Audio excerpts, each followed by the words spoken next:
ये कि अगली बार जब आप वो गाना सुने कि हाईलाइट करा दे मेरे काले बाल वे, जो लोग रोजाना डाई करने वाले कलर बालों में लगाते हैं उनके अंदर नजला, अक्सर लड़कियों को नजले की प्रॉब्लम रहती है। आप अल्ट्रासाउंड कराती हैं, मेरी ओवरी में सिस्ट बनी हुई है। कई लड़कियों को एक शिकायत रहती है कि हमारी स्किन के अंदर स्वेलिंग है जी।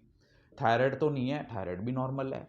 क्या प्रेग्नेंट वुमेन को हेयर डाइंग करना, हेयर कलरिंग करना, हेयर हाइलाइटिंग करना सेफ है? हमारे बाल कच्चे हो गए हैं, ब्रिटल हो गए हैं, टूटने लगे हैं, झड़ने लगे हैं। अगर दूध पिलाने के दौरान कोई महिला हेयर डाइंग का इस्तेमाल करती है, और जिस भी प्रोडक्ट में खुशबू है, वो चाहे आपका सैनिटरी पैड हो या फिर हेयर ऑयल, आज हर लड़की को आप देखिए यंग एज से ही थायराइड की प्रॉब्लम है।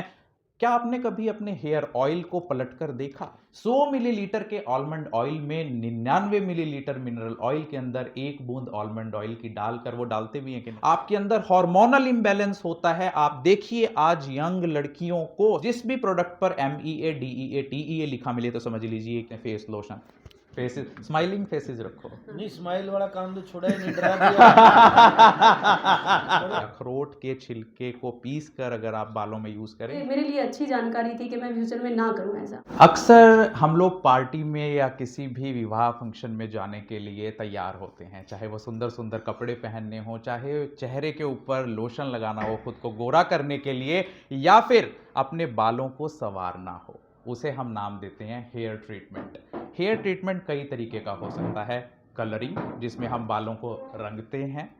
कर्लिंग, जिसमें हम बालों को घुंघराले करवाते हैं। ब्लीचिंग करवाते हैं हम बालों की। रिलैक्सिंग करवाते हैं, रिलैक्सिंग मतलब अगर किसी के घुंघराले बाल हैं तो उनको हम स्ट्रेटनिंग करवाते हैं। या kera smooth, rebonding, nanoplasty, botox treatment, hair set करने हो, चाहे कि जहां पर वो हैं वो वहीं पर ही टिके रहें और हम सुंदर दिखें। या फिर अपने बालों को सुखाने के लिए हम ड्रायर्स का इस्तेमाल करते हो। These all come under the category of hair treatment. अब हेयर डाई काम कैसे करती है, क्योंकि आज का हमारा जो मेन टॉपिक है वो ये कि जो कलरिंग एजेंट्स या कलरिंग केमिकल्स या प्रोडक्ट्स मार्केट में अवेलेबल हैं, जब हम अपने बालों पे अप्लाई करते हैं, how do they work? Number 1, पहले वो आपके बाल की ऊपरी सतह क्यूटिकल को ओपन करते हैं और उसके बाद जो उसके अंदर के केमिकल कलर्स हैं वो आपके हेयर कॉर्टेक्स में डिपॉजिट करते हैं। एंड नंबर 3, उस क्यूटिकल को दोबारा क्लोज करते हैं ताकि जो कलर केमिकल ने दिया है वो उसके अंदर लॉक हो जाए।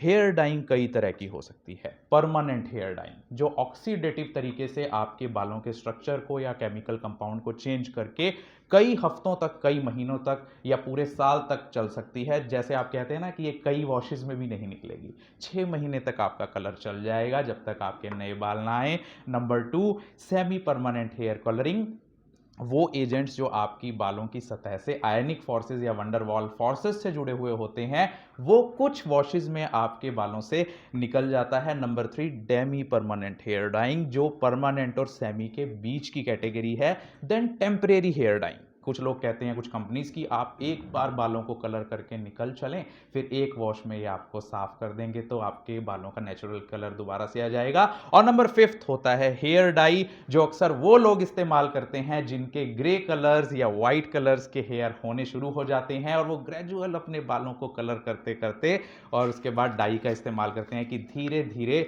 एक दिन तो शायद हमारे बाल काले हो जाएंगे या ग्रेइंग ऑफ हेयर या व्हाइटनिंग ऑफ हेयर रुक जाएगी। केमिकल्स, हर एक प्रोडक्ट जो मार्केट में अवेलेबल है, चाहे वो कितनी ही गारंटी कर ले कि हमारा ये केमिकल फ्री प्रोडक्ट है, हमारा ये प्रोडक्ट बढ़िया है, क्या आपने कभी अपने हेयर ऑयल को पलटकर देखा? जो आप बादाम का तेल समझकर मार्केट से खरीद कर ला रही हैं, या बच्चे के ऊपर जो आप तेल इस्तेमाल करती हैं बेबी ऑयल के नाम पर, कभी उसको पलट कर देखना। उसके ऊपर लिखा होता है सबसे पहले मिनरल ऑयल या फिर वेजिटेबल ऑयल। मिनरल ऑयल, जैसे नाम से हमें लगता है कि इसके अंदर बहुत सारे मिनरल्स होंगे, कैल्शियम, फास्फोरस, आयरन, और ये बहुत अच्छा होता होगा बॉडी के लिए। लेकिन गौर करिएगा, मिनरल ऑयल पेट्रोल से निकलने वाला पदार्थ है। जैसे कि वैसलीन होती है, डीजल होता है, कई परतों के बाद फिल्टर करने के बाद निकलने वाला तेल मिनरल ऑयल है, जिसका कई स्टडीज में पता लगा है जो नेगेटिवली इंपैक्ट करते हैं हमारी बॉडी को। और मिनरल ऑयल का सबसे ज्यादा यूज किया जाता था मेडिकल साइंस में कब्ज के लिए। जिन लोगों को कब्ज रहती थी तो उनको इंजेक्शन से मिनरल ऑयल दिया जाता था ताकि उनका जो स्टूल है वो पास हो सके।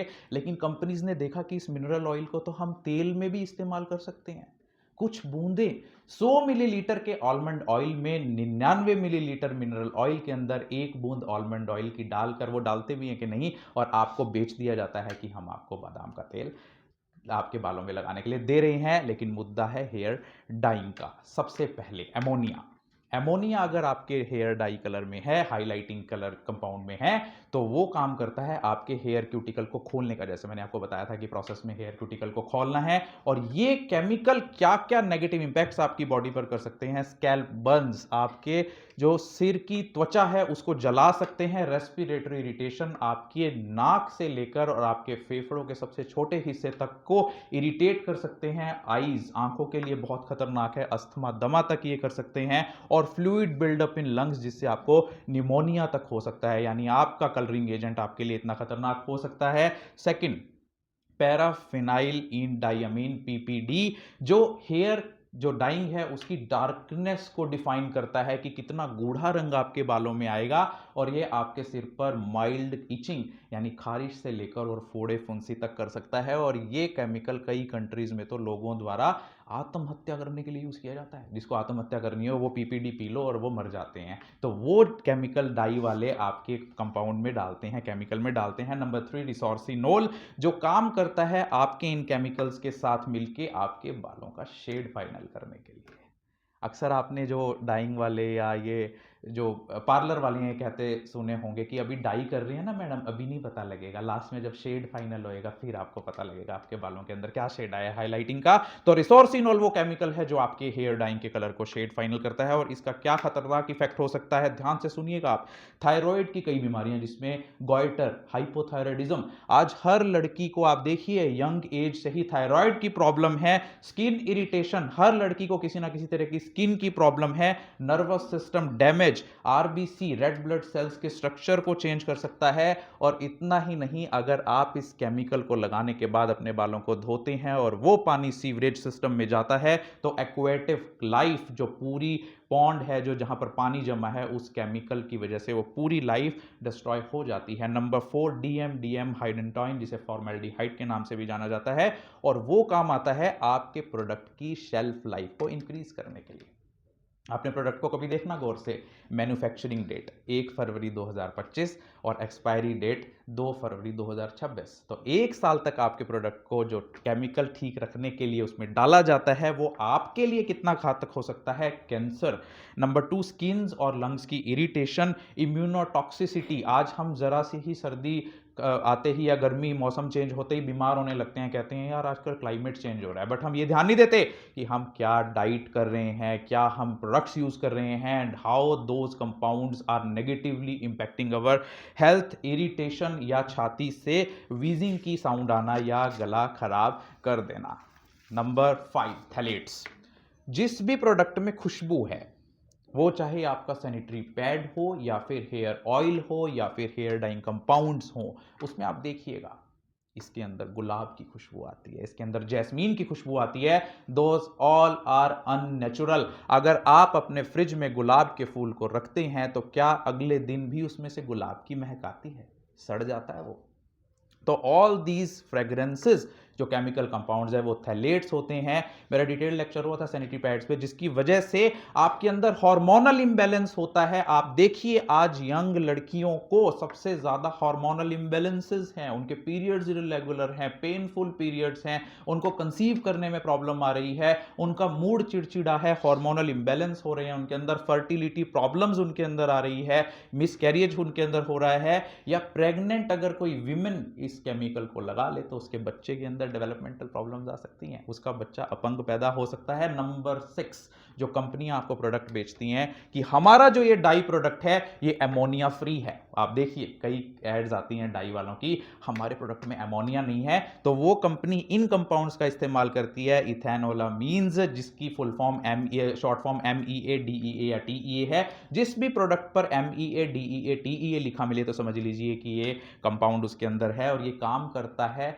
तेल और पानी को आपस में मिक्स करने का। और ये कंपाउंड इसीलिए कंपनियां डालती हैं उसके अंदर, और ये आपके स्कैल्प, आपके सिर की त्वचा को, स्किन को इरिटेट कर सकता है, आपके ऑर्गन टॉक्सिसिटी कर सकता है, ऑर्गन्स के अंदर जहर का काम कर सकता है, कैंसर के रिस्क को बढ़ा देता है, आपकी त्वचा के अंदर इरिटेशन कर देता है, और टॉक्सिक टू केराटिनोसाइट्स। आप देखिए कि लड़कियों की स्किन डार्क हो रही है आजकल, वो तरह तरह के प्रोडक्ट इस्तेमाल करते हैं, कहते हैं यार पता नहीं मेरी स्किन ब्लैक होती जा रही है, because these keratinocytes are being destroyed by this chemical. Number 7, आपने अक्सर सुना होगा कि इस शैम्पू में सल्फेट नहीं है, सल्फेट फ्री शैम्पू है। तो जिन शैम्पू में या जिन कंपाउंड्स के अंदर सल्फेट होता है, वो सल्फेट क्या काम करता है, आपके हेयर को एक नेचुरल ऑयल की लेयर हमेशा प्रोडक्ट करती है। आपकी बॉडी में कुछ भी वेस्ट नहीं है। आप सोचते हैं ना कि मेरी स्किन ऑयली है, मेरे हेयर ऑयली हैं, ये बड़ा गलत है। No, that has been provided by nature to protect your hair and skin from harmful environmental substances. लेकिन सल्फेट वाला शैम्पू आप यूज जब करती हैं तो नेचुरल ऑयल आपके बालों का चला जाता है, जिस वजह से आपके अंदर डैंड्रफ डेवलप हो जाती है। आप डैंड्रफ पता है क्या होता है? डैंड्रफ होता है फंगस, यानी जैसे ही नेचुरल ऑयल की लेयर आपके बालों से गई तो फंगस ने अपनी वहां पर जगह बना ली। नंबर 8, हाइड्रोजन पेरोक्साइड, वो आपके बालों को ब्लीच करने का काम करता है, जिसकी वजह से आपके बालों का मॉइस्चर खत्म हो जाता है। Hair dyeing, hair highlighting, hair colouring करने वाली महिलाएं कहती हैं कि हमारे बाल दो मुंहे आने लगे हैं, हमारे बाल कच्चे हो गए हैं, ब्रिटल हो गए हैं, टूटने लगे हैं, झड़ने लगे हैं, या उनका नेचुरल कलर रूखे हो गए हैं वो, तो that is because of this hydrogen peroxide. Lead acetate, जो लोग रोजाना डाई करने वाले कलर बालों में लगाते हैं उनके अंदर लेड होता है, और आपको पता है कि लेड अगर आपकी स्किन के थ्रू आपकी बॉडी में, आपकी ब्लड सर्कुलेशन में चला जाए तो आपको लेड पॉइजनिंग हो सकता है, जिससे आपको हाई बीपी की समस्या हो सकती है, high blood pressure, hypertension, joint and muscle pain, difficulty with memory, headache, abdominal pain, mood disorders, low sperm count.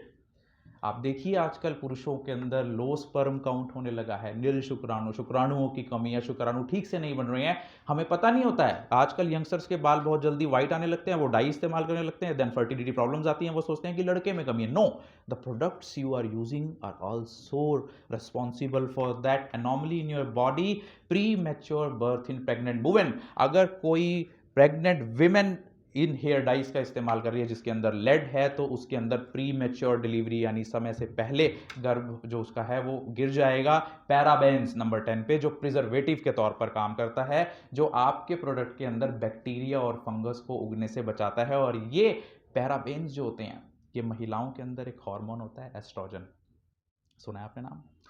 Oestrogen, progesterone और ये थायराइड के हार्मोन्स होते हैं, यही एक लड़की की पूरी रिप्रोडक्टिव लाइफ को कंट्रोल करते हैं। उसकी प्यूबर्टी से लेके उसके मीनोपॉज तक इन हार्मोन्स का बैलेंस ही उसकी लाइफ को चलाता है। और पैराबेन नाम का कंपाउंड अगर आपकी बॉडी में चला जाए तो ये एस्ट्रोजन का काम करता है। आपकी बॉडी समझती है कि एस्ट्रोजन है, जिसकी वजह से आपके अंदर कई तरह की रिप्रोडक्टिव बीमारियां, increase chance of breast cancer. आज इंडिया में सबसे ज्यादा महिलाओं में मौतों का कारण ब्रेस्ट कैंसर है। हर तीसरी चौथी महिला को पीसीओडी, पॉलीसिस्टिक ओवेरियन डिजीज, या PCOS, polycystic ovarian syndrome, breast cancer, या तरह तरह की ऐसी सिस्ट बनी हुई होती हैं। आप अल्ट्रासाउंड कराती हैं, मेरी ओवरी में सिस्ट बनी हुई है, होता है ना आपके, तो इसमें जो बनी हुई है, जो झिल्ली बनी हुई है, वो आपको पेन कर रही है, तो that is because of these chemicals, that can be caused by these chemicals. और नंबर 11, हैवी मेटल्स, जो इम्प्योरिटीज के तौर पर आपके प्रोडक्ट में हो सकती हैं, जो आपके अंदर इम्यून एनीमिया का काम करती हैं, न्यूरोटॉक्सिसिटी का काम करती हैं, ऑटो इम्यून डिजीजेज और अदर एंडोक्राइन डिसऑर्डर्स आपकी बॉडी में हो सकते हैं। बोर हो रहे हो क्या? जी। और जो प्रॉब्लम्स ये hair dyeing, hair colouring, hair highlighting या प्रोडक्ट्स आपकी बॉडी में कर सकते हैं, जरा ध्यान से सुनिए, बड़ी शॉर्ट में बता रहा हूं। रेस्पिरेटरी इरिटेशन, अस्थमा तक कर सकते हैं। सप्रेशन ऑफ इम्यून सिस्टम, आपकी रोग विरोधक क्षमता जो है उसको कम कर सकते हैं। क्वाट्रेनियम 15 नाम का कंपाउंड फॉर्मेल्डिहाइड रिलीज करता है, जो आपको कैंसर कर सकता है। फिनाइलिनडाइमिन, जिसके बारे में बता चुका हूं, वो स्किन और रेस्पिरेटरी इरिटेंट का काम कर सकता है। ल्यूकीमिया, आपके अंदर ब्लड कैंसर का काम कर सकता है। और ये सभी कंपाउंड्स आपकी स्कैल्प की स्किन से, आपके सिर की स्किन से आपके ब्लड में चले जाते हैं। आपको मालूम है कई ऐसे कंपाउंड्स हैं जो आपकी स्किन से आपके ब्लड में चले जाते हैं। थर्मामीटर का पारा देखा है जो नीचे होता है चमकीला सा, उसको तोड़ लेना और उसको हाथ पे रख लेना, गोली बन जाएगी, उसको मसल देना, आपकी स्किन से आपके ब्लड में चला जाएगा वो। और मर्करी पॉइजन कर देगा, कैंसर रिस्क को बढ़ा देता है। जो लोग डाइज का इस्तेमाल करते हैं 25% ज्यादा रिस्क है उनके अंदर कैंसर डेवलप हो जाए, 9% ज्यादा रिस्क है उन महिलाओं के अंदर ब्रेस्ट कैंसर डेवलप होने का जो hair dyes, permanent hair dyes कराती हैं। ब्लैडर कैंसर, हमारे मूत्राशय जिसके अंदर हमारा यूरिन कलेक्ट होता है, यूरिनरी ब्लैडर का कैंसर ये कर सकता है। एलर्जिक रिएक्शन आपकी बॉडी में हो सकती है। कई लड़कियों को एक शिकायत रहती है कि हमारी स्किन के अंदर स्वेलिंग है जी, थायराइड तो नहीं है, थायराइड भी नॉर्मल है और सब चीज़ें भी नॉर्मल है, लेकिन स्किन के अंदर स्वेलिंग है। एंजियोइडीमा नाम की बीमारी ये हेयर डाइज आपके अंदर कर सकती हैं। डैंड्रफ आपके अंदर डेवलप कर सकती हैं। हेयर लॉस, क्योंकि उसके हेयर क्यूटिकल को, हेयर रूट को उसने कमजोर कर दिया है। नेफ्रोटॉक्सिसिटी, आपकी किडनी को नुकसान पहुंचा सकती है। स्केलेटल मालफॉर्मेशन, आपके जो हड्डियों का ढांचा है उसकी शेप को बिगाड़ सकती है। डीजनरेटेड सेमिनिफेरस ट्यूब्यूल्स आपके अंदर हो सकता है। Anaemia due to serum iron concentration is decreased, आपके अंदर एनीमिया डेवलप हो सकता है। म्यूटेजेनिसिटी, आपके सेल के अंदर जो डीएनए है उसके जीन के अंदर म्यूटेशन करके आपके अंदर बीमारियां पैदा कर सकता है। साइटोटॉक्सिसिटी, आपकी बॉडी के सेल्स को डिस्ट्रॉय कर सकता है। ड्यूडेनल लीजन्स, आपकी आंतड़ियों के अंदर लीजन्स कर सकता है। क्रोमोसोमल एबेरेशंस, जब रिप्रोडक्शन होता है, बच्चे उसका जन्म हो रहा होता है, निर्माण हो रहा होता है, उस समय पर जब क्रोमोसोम की मूवमेंट होती है तो उस एबेरेशंस को क्रोमोसोमल एबेरेशंस कहा जाता है। तो हेयर डाई के केमिकल्स वो कर सकते हैं। न्यूमोथोरैक्स, आपके थोरैक्स के अंदर एयर डिपॉजिट हो सकती है। सीवियर फेशियल स्वेलिंग, आपके चेहरे के अंदर सूजन हो सकती है रिएक्शन से। रेप्डोमायोलाइसिस, आपके मसल्स डिस्ट्रॉय होकर ब्लड में घुलने लग सकते हैं। डिस्निया, सांस लेते हुए दर्द हो सकता है। एस्फिक्सिया, घुटन हो सकती है। एंजियोडीमा मैंने आपको बता दिया। ऑक्यूपेशनल राइनाइटिस, नजला, अक्सर लड़कियों को नजले की प्रॉब्लम रहती है। मेरे को जी 4 साल हो गए, नजला है, ठीक नहीं हो रहा, but we do not know that the chemicals we are using in the form of cosmetics are causing that allergic rhinitis, और ये नजला उसका कारण हो सकता है। ग्लोमेरुलर हाइपरीमिया, आपकी किडनी के अंदर ब्लड सर्कुलेशन या प्रेशर को बढ़ा सकता है। Tubulointerstitial haemorrhages, acute tubular necrosis, mesangial hyperplasia, biological terms है लेकिन ये बीमारियां आपके अंदर हो सकती हैं। Multiple myeloma, testicular germ cell tumour, haemopoietic cancer और ओवेरियन कैंसर आप लोगों के अंदर हो सकता है अगर आप हेयर डाई या हेयर हाइलाइटिंग या हेयर कलरिंग का इस्तेमाल परमानेंट, टेम्परेरी, डेमी परमानेंट या वो कोई भी आप ग्रेजुअल हेयर डाइज यूज कर रही हैं। बोल हो रहे हो क्या? प्रेगनेंसी में क्या प्रेग्नेंट वुमेन को हेयर डाइंग करना, हेयर कलरिंग करना, हेयर हाइलाइटिंग करना सेफ है? नहीं। पहले ट्राइमेस्टर में 9 महीने की प्रेगनेंसी को 3 ट्राइमेस्टर्स में बांटा गया है। First trimester, second trimester, third trimester. सबसे ज़्यादा जो सेंसिटिव टाइम किसी प्रेगनेंसी में होता है वो होता है फर्स्ट ट्राइमेस्टर, क्योंकि उस समय बच्चा बहुत ही ज़्यादा माइन्यूटली डेवलप हो रहा होता है। उसका एम्ब्रियो जो होता है जाइगोट से जब मल्टीप्लाई करके बन रहा होता है, तो उस समय पर अगर आपकी बॉडी में कोई भी केमिकल जाता है, अगर आप स्ट्रेस भी ले रही हैं, आपके अंदर कॉर्टिसोल भी अगर ज्यादा बन रहा है, तो वो भी आपके बच्चे की डेवलपमेंट को नेगेटिवली इंपैक्ट कर सकता है। रेयर चांसेस हैं, बट अगर ब्लड के थ्रू आपके स्कैल्प के से एब्जॉर्ब होकर ये केमिकल्स प्रेग्नेंट वीमेन के अंदर चले जाएं, तो ये एंडोक्राइन डिसरप्टिंग केमिकल्स का काम करती हैं, जो रिप्रोडक्टिव सिस्टम को डैमेज कर सकती हैं और बच्चे के मेटाबॉलिज्म पर इफेक्ट डाल सकती हैं। वो प्रोडक्ट्स जिसके अंदर खुशबू हो, थैलेट्स हो, वो प्रोडक्ट्स जिसके अंदर पैराबेन हो, प्रिजर्वेटिव हो, वो प्रोडक्ट जिसके अंदर ट्राइक्लोसैन हो, वो प्रोडक्ट्स जिसके अंदर किसी भी प्रकार की खुशबू हो, उनको प्रेगनेंसी के दौरान अवॉइड करना चाहिए। फर्स्ट ट्राइमेस्टर के दौरान यानी पहले 3 महीने के दौरान अगर कोई प्रेग्नेंट महिला हेयर डाइंग का यूज करती है तो उसके बच्चे के अंदर एक्यूट लिम्फोब्लास्टिक ल्यूकेमिया डेवलप हो सकता है। अगर दूध पिलाने के दौरान कोई महिला हेयर डाइंग का इस्तेमाल करती है और केमिकल उसके अंदर चला गया, उस बच्चे के अंदर एक्यूट माइलॉइड ल्यूकेमिया डेवलप हो सकता है। सेमी परमानेंट या टेम्परेरी हेयर डाई यूज करने से बच्चे के अंदर न्यूरोब्लास्टोमा हो सकता है। पहले महीने के दौरान, प्रेगनेंसी के दौरान अगर आप फेस पर लोशन लगा रही हैं, होता है ना लोशन लगाते हैं, फेस लोशन, अगर पहले महीने के दौरान आप फेस लोशन लगा रही हैं तो ऐसे में बच्चे के अंदर टेस्टिकुलर जर्म सेल ट्यूमर हो सकता है। अगर आप डाई यूज कर रही हैं प्रेगनेंसी से 1 महीने पहले या प्रेगनेंसी या डिलीवरी के 1 महीने बाद, तो आपके अंदर malignant germ cell tumour develop हो सकता है। ऐसे में क्या करें? प्रेग्नेंट महिला ये चीज़ें करके अपने आप को इन नुकसानों से बचा सकती है। एक तो अगर आपको हेयर लाइटिंग करानी होता है, अवॉइड ही करें, मत ही करें हेयर डाई। अदरवाइज आप स्ट्रैंड्स पे हेयर डाई करा सकती हैं कि जैसे एक बालों का थोड़ा सा एरिया आपने सिलेक्ट करवा के उसको स्ट्रैंड से आपने डाई करवा लिया। आप कम से कम पहले तिमाही तक रुक जाएं, पहले ट्राइमेस्टर में किसी प्रकार का प्रोडक्ट यूज ना करें, सेकंड और थर्ड ट्राइमेस्टर में करवा लें। नेचुरल कलर्स या इंग्रेडिएंट्स का ही यूज करें। जब भी आपका हेयर ट्रीटमेंट हो तो आप गौर करें कि वो प्रॉपरली वेंटिलेटेड एरिया हो, जिसके अंदर हवा का आदान प्रदान हो, यानी केमिकल्स रूम के अंदर ना हो। ज़्यादा देर तक केमिकल डाई ना लगाएं। अक्सर हमें पता ही नहीं होता है, हम क्या करते हैं हेयर के ऊपर वो डाई लगा लेते हैं और उन चिपके हुए बालों के साथ ही बच्चे को स्कूल छोड़ाए, खाना खा लिया, सब्जी काट ली, फिर अब धूप निकल आई है, 3-4 बज गए, अब मैं नहा लेती हूँ। तो वो ज़्यादा देर तक अगर आप हेयर डाई, और आप सोचते हैं कि उस हेयर डाई से ना ज़्यादा देर तक लगाने से मैंने 15 रुपए में और कलर को डार्क अपने सिर पर रख लिया, तो जिस वजह से ये हो जाता है। वियर ग्लव्स वाइल ट्रीटमेंट, जब भी आप हेयर ट्रीटमेंट कराएं या करें या खुद करें अप्लाई वो केमिकल्स, तो अपने हाथों में ग्लव्स जरूर पहने। पैच टेस्ट, प्रेग्नेंट महिला अगर हेयर डाइंग के लिए, हेयर कलरिंग के लिए, हेयर हाइलाइटिंग के लिए जा रही है तो उस केमिकल का पैच टेस्ट करा लें कि कहीं आपके अंदर सीवियर एलर्जिक रिएक्शंस तो ना हो जाएं। हमारे सिविल हॉस्पिटल कैथल में ऐसे कई पेशेंट्स आते हैं जो कहते हैं कि जी ये प्रोडक्ट यूज करते ही, हेयर डाई का, इस कंपनी का प्रोडक्ट यूज करते ही पूरे शरीर पर लाल दाने हो गए, पूरे शरीर पर खुजली हो गई, हमें ऐसा लगा कि रिएक्शन हमारे अंदर होगी जैसे कोई दवाई खा ली हो। तो कोशिश करें कि आप उसका पैच टेस्ट पहले जरूर करा लें। अगर आप खुद कॉस्मेटोलॉजिस्ट हो, अब कुछ महिलाएं होती हैं जी हमारे पास तो रोजगार का साधन ही हेयर हाईलाइट करना है, हम क्या करें। अगर कोई महिला एक हफ्ते में 40 घंटे से ज़्यादा हेयर डाइंग के केमिकल्स के संपर्क में है तो उसे मान लिया जाता है कि ये प्रोफेशनल कॉस्मेटोलॉजिस्ट है हेयर डाइंग की। ऐसे में अपने आप को इन चीज़ों से ज़रूर बचाएं।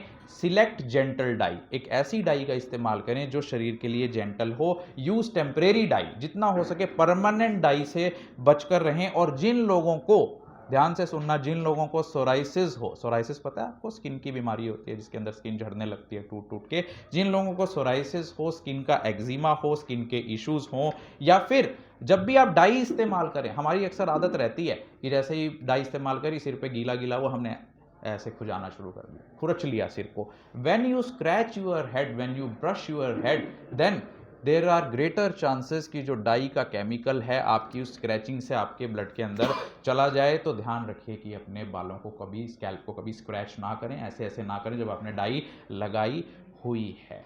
क्या करें? बोर हो रहे हो क्या? क्या करें? आगे पूछना पड़ता है ना सर। फेसेस, स्माइलिंग फेसेस रखो। नहीं, स्माइल वाला काम तो छोड़ा ही नहीं, डरा दिया। स्माइल का काम तो रखा ही नहीं। इसका मतलब आप यूज करते हैं परमानेंट डाई। पहने हुए हैं लोग। नहीं नहीं, ऐसा कुछ नहीं है। देखिए, तो लगभग सभी करते होंगे। क्या करें, क्या करें अगर आप हेयर डाई, हेयर हाइलाइटिंग या हेयर कलरिंग का इस्तेमाल करते हैं। जो भी कंपनी आपको हेयर डाई, हेयर हाइलाइटिंग का प्रोडक्ट बेच रही है उसके अंदर आप देखिएगा एक छोटी सी पर्ची होती है जिसे हम निकालकर सबसे पहले फाड़ते हैं, हट तेरा क्या काम है, या बच्चे को दे देते हैं, बच्चा उसका हवाई जहाज बना के उसके साथ खेलता है। तो उस प्रिकॉशंस को अच्छे से पढ़ें कि इसको कैसे इस्तेमाल करना है, और हेयर डाइंग और हेयर कलरिंग एजेंट को बच्चों से दूर रखें। इंग्रेडिएंट्स को हमेशा चेक करें, क्योंकि कंपनी वालों को अपने प्रोडक्ट बेचने से मतलब है। आपको भगा के बेच दिया कि ये बहुत सेफ है आपकी उसके लिए, बॉडी के लिए, स्किन के लिए, आप कहते हैं वाह इसने, कंपनी ने कह दिया तो बढ़िया ही होगा प्रोडक्ट। हमेशा इंग्रेडिएंट्स को खुद आप सर्च करें। कोई भी डाई यूज करने से पहले आप पैच टेस्ट जरूर कराएं। कभी भी अपनी आईब्रोज पर या आईलैशेस पर डाई के कलर को इस्तेमाल ना करें, जिससे डाई आपकी आंखों में भी जा सकती है और बॉडी में भी एंटर कर सकती है। डाई को, प्रोडक्ट को बच्चों की पहुंच से दूर रखें। डाई को ज्यादा देर तक अपने बालों पर ना रखें। जैसे ही आप डाई यूज कर लें तो अपने बालों को और अपने स्कैल्प को अच्छे से धोएं, बहुत मल के कि वो निकल जाए। चिंता ना करें, कलर निकल जाए लेकिन उसका केमिकल आपकी बॉडी में नहीं जाना चाहिए। ग्लव्स जरूर पहने।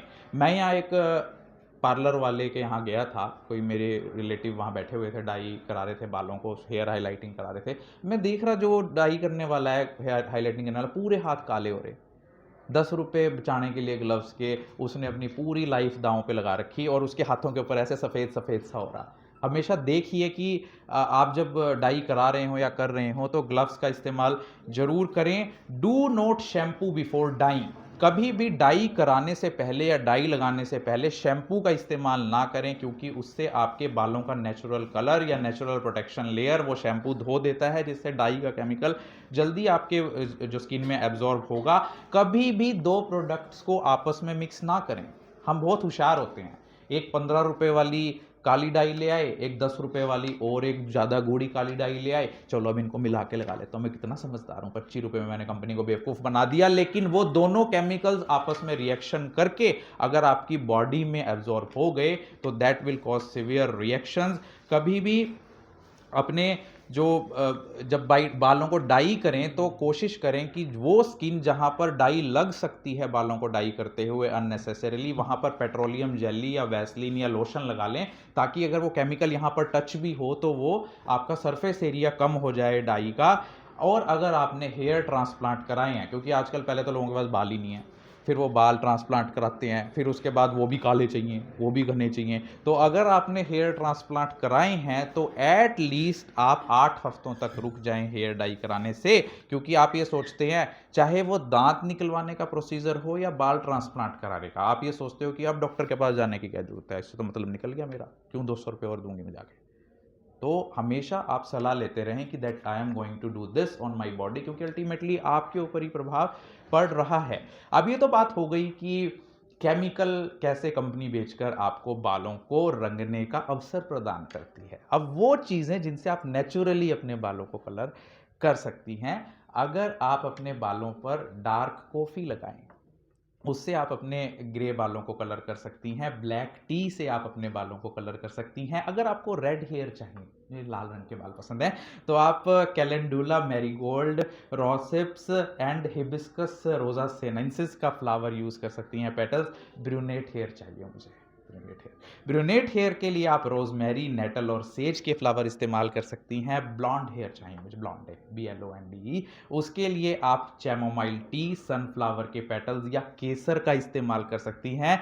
ग्रे बालों को हाइड करने के लिए आप रूबहब रूट का इस्तेमाल कर सकती हैं। बालों को और गूढ़ा लाल करने के लिए आप गाजर का जूस, कैरेट जूस और बीट रूट, चुकंदर के जूस का इस्तेमाल कर सकती हैं। अपने बालों को डाई करने के लिए आप मेहंदी का यूज़ करती हैं ना, तो मेहंदी का यूज़ कर रहा है, वो भी पत्तों को पीस के, नेचुरल मेहंदी का, जिससे कि आपके बालों पर कोई इफेक्ट ना हो। लाइट हाइलाइट्स करने के लिए, मुझे अपने बालों को लाइट हाइलाइट करना है, उसके लिए आप लेमन जूस, नींबू के रस का और दालचीनी, सिनेमॉन का यूज़ कर सकती हैं। वॉलनट शेल्स से, अखरोट के छिलके को पीस कर अगर आप बालों में यूज़ करें, इंस्ट्रक्शंस आप सर्च कर सकती हैं नेट पर, घरेलू नुस्खे, इन सभी को यूज़ करके आप नेचुरली अपने बालों को हेयर डाई हाईलाइट कर सकती हैं। रॉ हनी, शहद से भी आप अपने बालों को हाईलाइट कर सकती हैं, लेकिन हनी भी प्योर होना चाहिए। ये नहीं कि आप हनी के ऊपर भी पैसे लगा दिए और उससे आपके बाल भी झड़ गए सारे, वो ऐसा गंदा हनी ले आए आप कहीं से। उसके बाद एप्पल सिडार विनेगर, सिरके से आप बालों को हाईलाइट कर सकती हैं। बेकिंग सोडा और हाइड्रोजन पेरोक्साइड के मिक्सचर से आप अपने बालों को कलर कर सकती हैं। इंडिगो से आप अपने बालों को डाई कर सकती हैं। आंवला, हरड़, बेहड़ा के पेस्ट यानी इन सबके पाउडर को मिक्स करके भी आप अपने बालों को डाई कर सकती हैं। और मिथ्स हैं कुछ हेयर डाइज को लेकर, बोर हो रहे हो क्या? मिथ्स हैं कुछ हेयर डाई को लेकर कि जब आप अपने बालों के ऊपर डाई लगा लेती हैं तो बाल दो मुँहे आने लगते हैं, कच्चे हो जाते हैं, झड़ने लगते हैं। ये बिल्कुल सही बात है, ऐसा हो जाता है। नंबर 2 एक मिथ है कि नेचुरल प्रोडक्ट सेफ होते हैं, कि मैं तो मेहंदी यूज़ करती हूँ, मैं तो नेचुरल यूज़ कर रही हूँ। नेचुरल प्रोडक्ट या नेचुरल जो अवेलेबल सब्सटेंसेस हैं वो भी आपकी बालों के लिए सेफ नहीं है। इन शॉर्ट, जो आपको नेचर ने दे दिया उससे सेफ कुछ भी नहीं है। अगर आप उसको चेंज करने की कोशिश करेंगे तो वो सारी ही चीज़ें हानिकारक हैं। क्या हेयर डाइंग करना आपके बालों को पतला करता है, थिनिंग ऑफ हेयर करता है? यस, वो आपको थिनिंग ऑफ हेयर करता है। आजकल मार्केट में नैनोप्लास्टिया नाम की टेक्निक भी आई हुई है, उसके अंदर केमिकल्स को, कोलेजन को या कुछ और केमिकल्स को बालों पर अप्लाई करके उनके ऊपर प्रेस अप्लाई की जाती है, लेकिन उसके भी साइड इफ़ेक्ट्स देखने को मिल रहे हैं। तो ये था हमारा इन शॉर्ट वो लेक्चर, ये समझाने के लिए कि अगली बार जब आप वो गाना सुने कि हाईलाइट करा दे मेरे काले बाल वे, तो ये समझ लीजिए कि वो ये कह रही है कि मुझे कैंसर करा दे, मुझे मार दे। तो क्या आप चाहेंगी क्या? अगर हमें अपनी बॉडी के प्रति ही नहीं पता कि हम कितने जागरूक हैं या नहीं। तो एक बार फिर से मैं धन्यवाद करता हूं deputy superintendent of police lines Kaithal का, जिन्होंने हमें अपना वेन्यू प्रोवाइड किया। एक बार कहते ही उन्होंने कहा कि हाँ डॉक्टर साहब कि आप इस हेल्थ अवेयरनेस टॉपिक पर लोगों को जागरूक कर सकते हैं। लव शर्मा जी का जो social folk and culture awareness organisation registered के प्रेसिडेंट हैं, उन्होंने मुझे मौका दिया, इनवाइट किया 3 स्कूल्स का, MDN global school Kaithal, global international school Kharka और साथ में श्री चैतन्य टेक्नो स्कूल, जिन्होंने मैरीगोल्ड स्कूल का भी और साथ में होली चाइल्ड पब्लिक स्कूल का भी, उनके डायरेक्टर्स, उनके प्रिंसिपल्स, उनके स्टाफ का भी, और फीमेल पुलिस डिपार्टमेंट। आपका काम क्राइम खत्म करना तो है ही, लेकिन आप महिला भी हैं तो सशक्त बने जाने की आपकी हेल्थ के लिए भी। और आपको एक और बता दूं, आजकल पुलिस वाले सबसे ज़्यादा स्ट्रेस में हैं। कारण क्या है कि आपके काम को कोई देखता नहीं है कि आप फील्ड में क्या कुछ सफ़र कर रहे हैं। I am in contact with various police officials from a quite long time, and I am observing that police officials or police employees are in depression, are in stress, are in anxiety. कभी court में तारीख है, कभी वहाँ पर आप wait कर रही हैं, वो आप सोचती हैं कि टाइम पास हो रहा है, लेकिन एक स्ट्रेस है आपके माइंड के ऊपर। कभी भी कॉल आ सकता है, वहाँ भी जाना, ये भी करना, वो भी करना, पुलिस स्टाफ की शॉर्टेज है। ये चीज़ मैं क्यों बता रहा हूँ? क्योंकि मैं डिस्ट्रिक्ट मेंटल हेल्थ प्रोग्राम से हूँ। खुद को खुश रखना सीखिए। नेगेटिव बहुत एटमॉस्फेयर है, सारा दिन नेगेटिव केसेस ही हैं, वो अपनी प्रॉब्लम ही बताएगी। तो जब हम ऐसे एटमॉस्फेयर से घिरे हुए होते हैं जिसमें सारा दिन नेगेटिविटी है, सारा दिन जवाबदेही है, तो अपनी हेल्थ का आप ज़रूर ध्यान दीजिए। क्योंकि जैसे आपके अंदर स्ट्रेस होता है, आपके अंदर एक हार्मोन रिलीज होता है कोर्टिसोल। वो कोर्टिसोल आपके डायबिटीज़ का काम करता है सर, उससे बीपी भी बढ़ता है, उससे डायबिटीज़ भी बढ़ता है। इसीलिए कम उम्र से आजकल बच्चों को डायबिटीज़ और हाइपरटेंशन होने लगी है। और दूसरा, मैं पुलिस का ये काम सराहना करना चाहूँगा कि इन्होंने जो ड्रग्स के अगेंस्ट अपनी मुहिम छेड़ी हुई है, क्योंकि नशा मुक्ति केंद्र सिविल हॉस्पिटल कैथल में मैं काम करता हूं, तो नशे के विरुद्ध जो पुलिस ने अभियान छेड़ा हुआ है, चाहे वो नशे की तस्करी हो, चाहे वो एडिक्ट्स को, सर कई एडिक्ट्स की आपने डिटेल भी मांगी थी पुलिस डिपार्टमेंट ने कि इनका हमें ट्रीटमेंट कराना है। तो आप सोचिए कि पुलिस केवल क्राइम को रोकने के लिए नहीं है, पुलिस अवेयरनेस के लिए भी है, पुलिस ट्रीटमेंट के लिए भी है। तो मैं सैल्यूट करता हूं। और आपके भी एरिया में अगर कहीं पर ड्रग्स आपको पता लग रहा है, स्कूल्स में सर अगर कहीं पे आपको पता लगता है कि बच्चे के बैग में ड्रग है, वो कहीं ड्रग लेने लगा है, तो उस नेटवर्क को बस्ट करने के लिए आप पुलिस को इन्फॉर्म करें। और अगर आपको किसी भी प्रकार की मानसिक स्वास्थ्य सहायता की जरूरत है तो TeleMANAS free helpline number government of India ministry of health and family welfare ने चलाया हुआ है, जिसका नंबर है 14416 या 1800891416। उस पर भी आप कॉल करके सहायता ले सकते हैं। बहुत बहुत धन्यवाद आप सबका।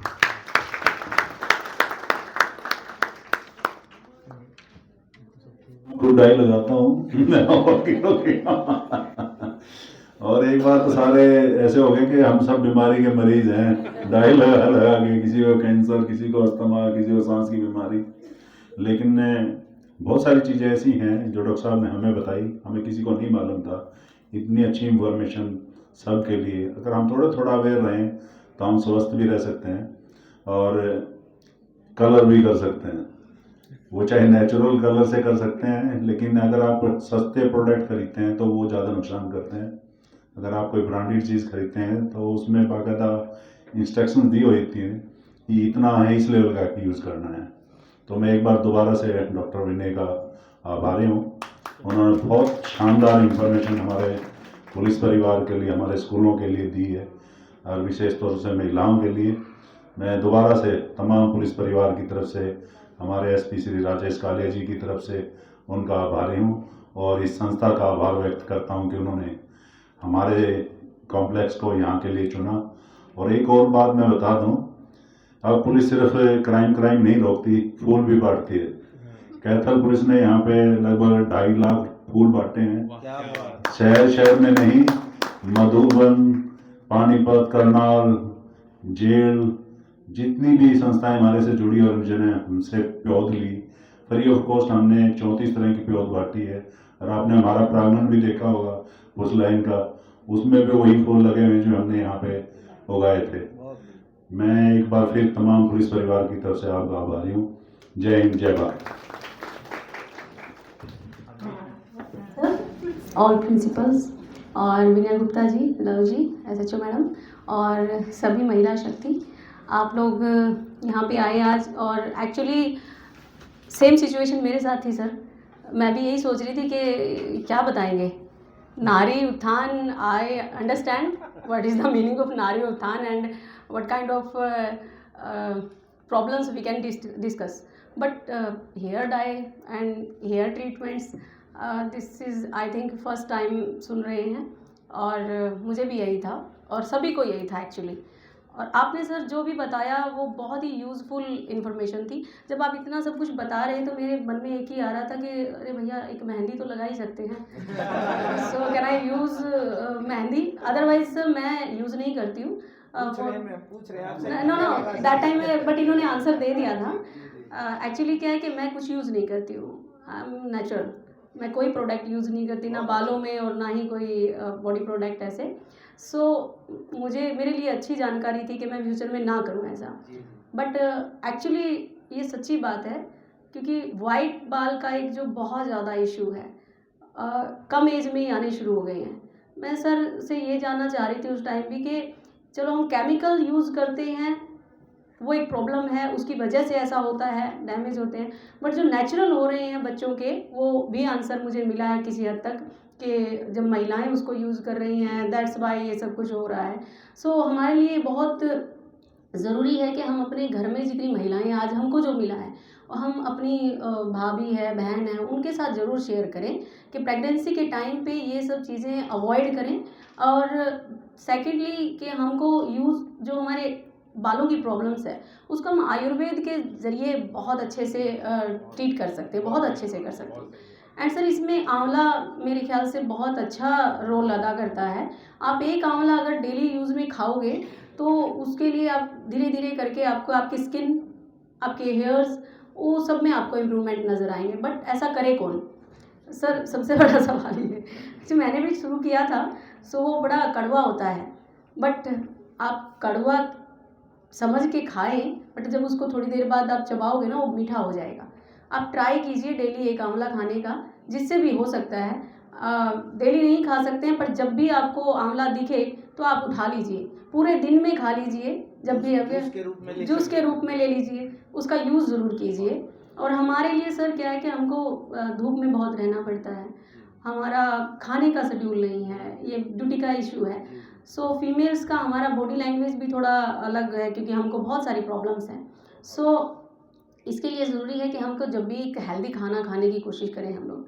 हमारा एक और है सर कि जब भी हम ड्यूटियों पे जाते हैं तो हमारा खाने का इशू रहता ही है, क्योंकि लेट हो गए तो हमको जैसा खाना मिल रहा है या तो हम वो खाना प्रेफर करते हैं, अदरवाइज़ हम लोग फास्ट फूड बहुत सारे लोग प्रेफर करते हैं कि चलो यही खा लेते हैं। कोशिश कीजिए कि वो चीज़ें आप लोग ना खाएं जो कि आपके लिए बहुत ज़्यादा हार्मफुल होंगी। और कुदरत ने वुमेन को वैसे ही बहुत खूबसूरत बनाया है। मैं हमेशा अपने लेक्चर में भी बोलती हूँ कि महिला से ज़्यादा खूबसूरत प्रकृति की कोई रचना नहीं है। और जब हम थोड़ा सा सिंगर लें तो कयामत है। तो मुझे लगता है कि सर मेरे गुरुजी हैं सर मेरे गुरुजी हैं, तो इनके सामने ऐसा बोलना भी थोड़ा अजीब लगता है, बट ये तो सच्चाई है, इसमें क्या है, ये तो सच्चाई, इसको कोई बदल नहीं सकता है। और इतनी सारी यूज़फुल इन्फॉर्मेशन आपने दी है। फर्स्टली आई वुड से कि हमको फील करना चाहिए कि हम सुंदर हैं। आप सुंदर कब दिखोगे कि आपने बहुत सारा मेकअप लगा लिया, बहुत सारी लिपस्टिक लगा ली, बहुत सारा हेयर को आपने इधर से उधर कर लिया, बट आप अंदर से कितने खूबसूरत हैं ये आपके ऊपर डिपेंड करता है। आई थिंक अगर आपकी अंदर की खूबसूरती इतनी ज़्यादा है, आप बाहर कुछ भी ना करो, आप वैसे ही अच्छे लगोगे।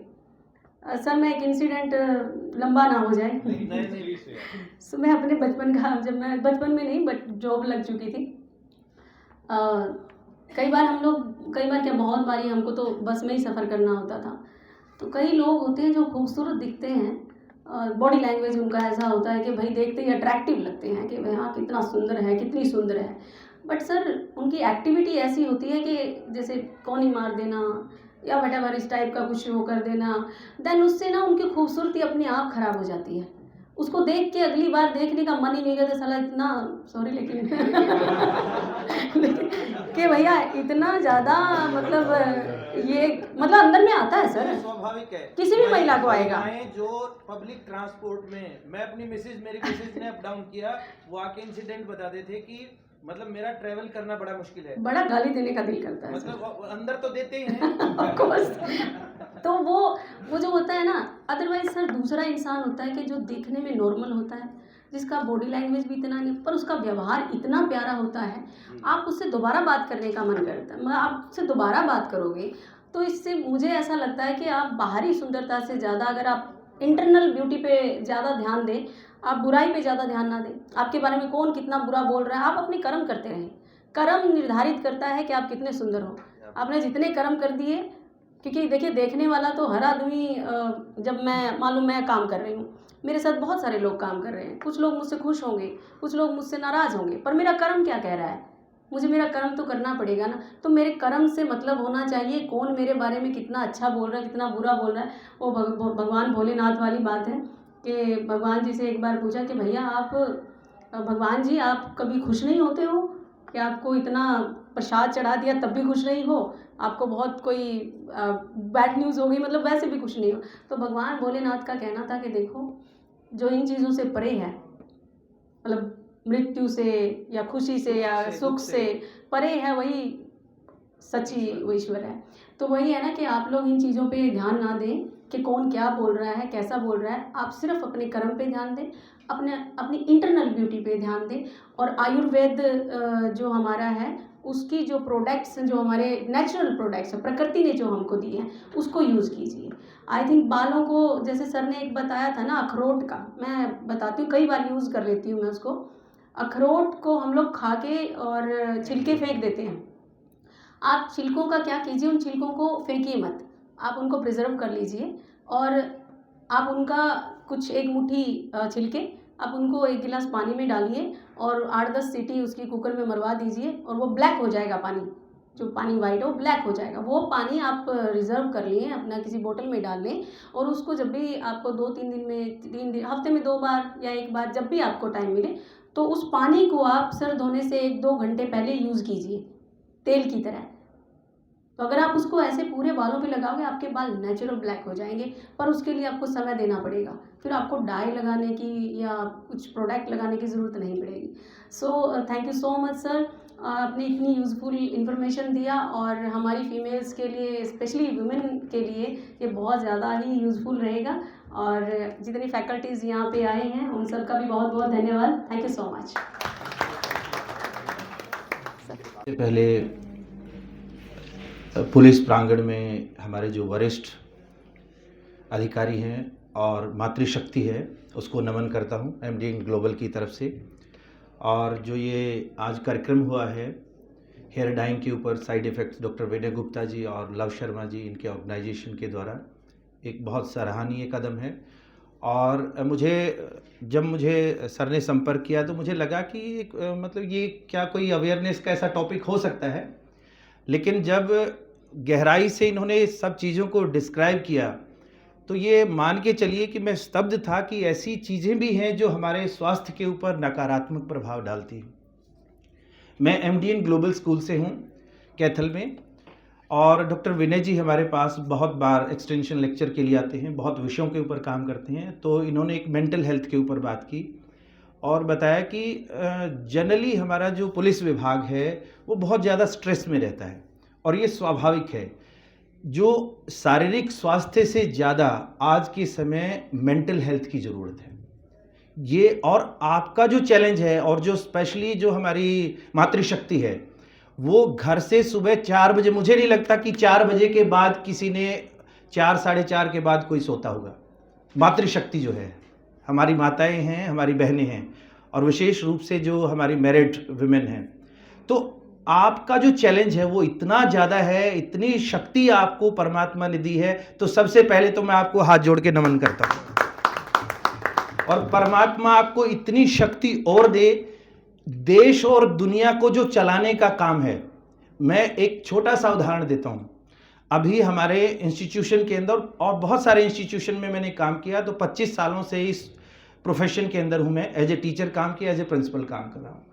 25 सालों में जो पिछले 5 से 7 साल अभी जो निकल रहे हैं, इसमें जो हमारा युवा है, लड़के हैं विशेष तौर पर, जो मेल हैं, उनकी कार्यशैली है, और जो हमारी लड़कियां हैं, किशोर हैं, और जो महिलाएं हैं, और जो महिला अध्यापक हैं, उनका जो काम की एफिशिएंसी है, मैं कल्पना नहीं कर सकता कि इतना समर्पण और इतनी एफिशिएंसी कहां से लेके आती है।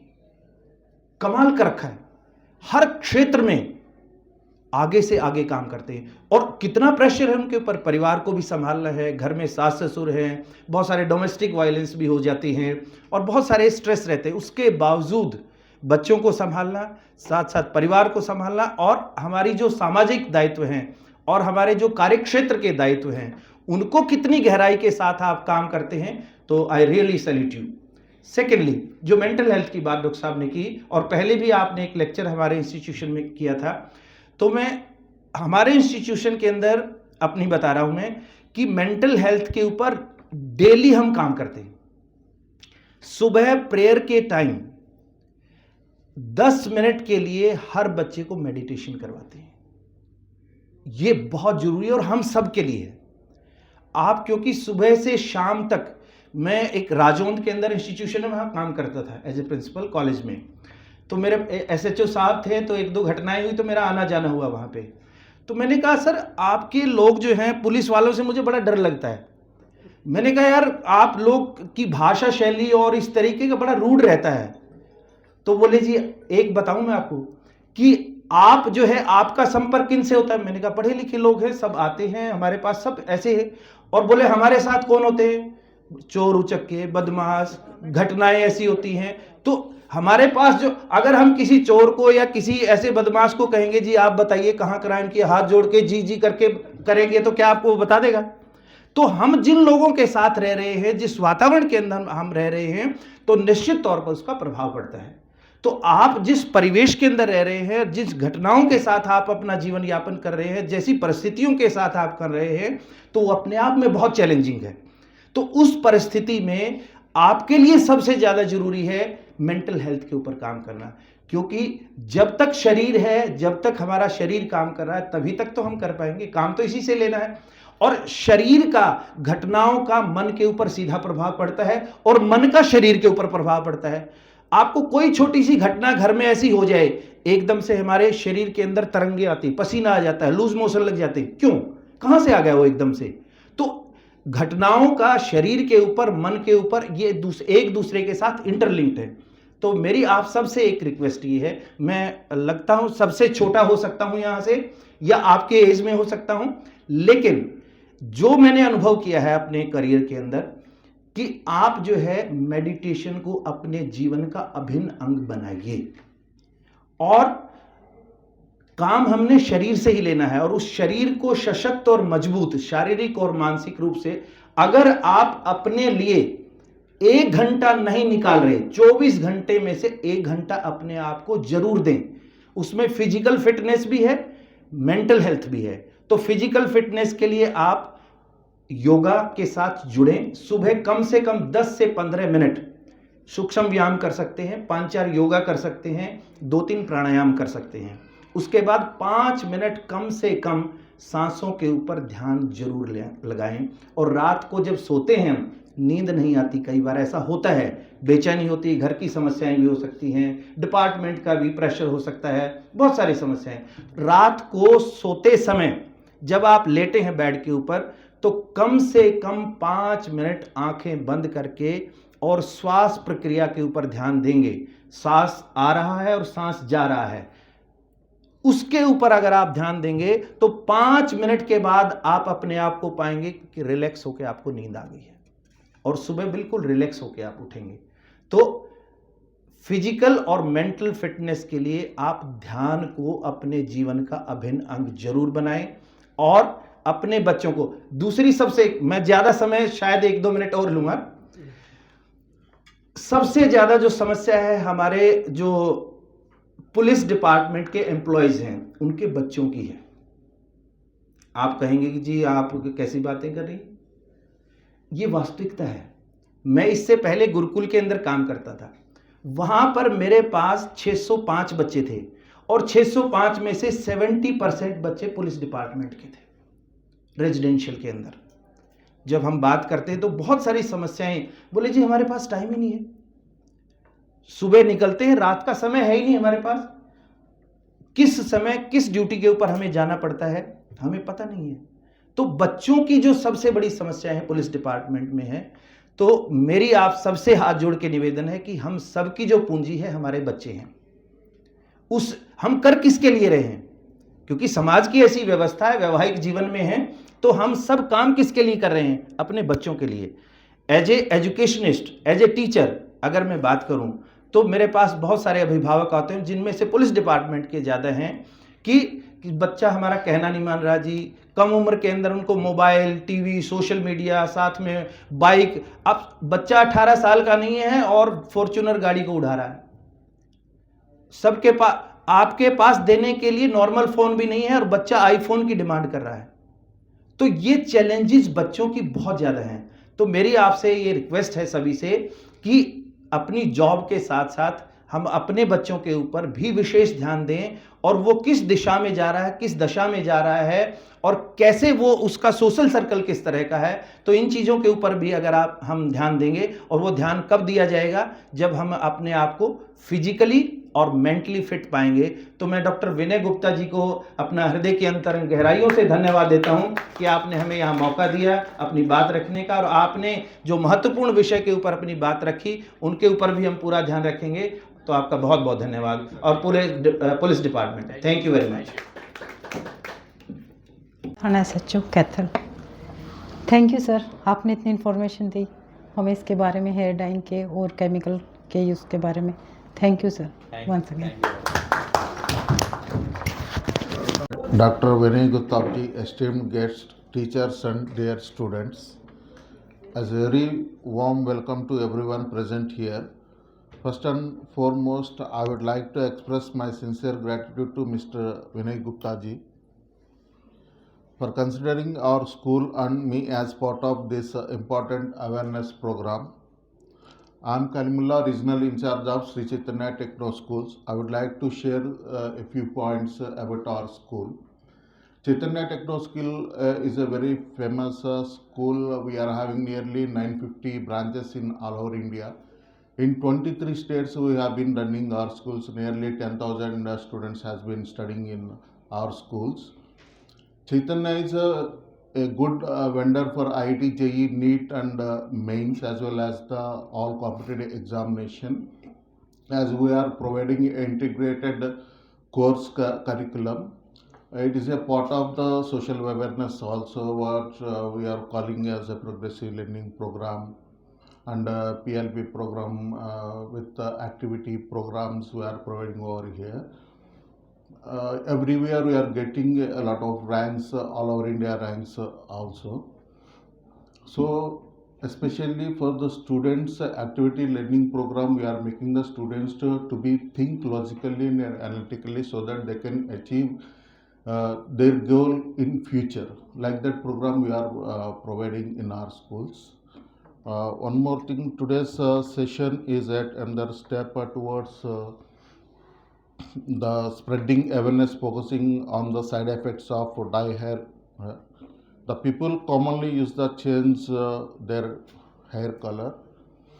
While these dyes may be harmful to every human being, as Dr. Saab has told each and everything in detail, so that we have to be take it to the concern of the students as well as the parents also. It could be helpful a lot.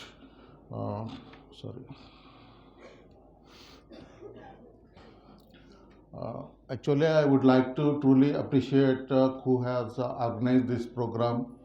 I would like to thank them being a part of this session.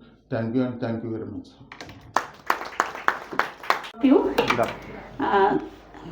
Though I was a little bit late, actually और duty थी, CBSE के exam चल रहे हैं, तो वहाँ भी एकदम मुझे ड्यूटी पे जाना था, तो वहाँ से मैं ड्यूटी करके देन मैं हाफ डे पे इधर आई हूँ. So I was a late, but really thankful to doctor Vinay and mister Luv Sharma ji कि ये ऑनर दिया. एक्चुअली हमारा स्कूल जो है इट्स मतलब कि बिल्कुल रूरल एरिया में है, तो सिटी से हटके है, बट वी आर ट्राइंग कि all the facilities which are given to the city students, we are trying for that also. So global international school Kharka हैं, तो बहुत बहुत धन्यवाद. और मैं बात भी कर रही थी, मैम सब जो मैम आए हैं, कि being in Cathal resident, but I am coming in this area first time police line में, ठीक है जी. So thank you once again. तो सारे पुलिस डिपार्टमेंट को भी मेरी तरफ से बहुत बहुत शुभकामनाएं for the future also. Thank you. पूरा कैथल शहर में ये 2-3 सेक्टर और ये हमारा पुलिस लाइन का एरिया, हाँ जी. थोड़ा सा हमारा जो सेक्रेटरीट का एरिया, हाँ जी. हाँ उससे ही लगता है कि जिला है, ठीक है. परली तरफ तो ऐसा लगता है जैसे गाँव है सारा. हाँ जी.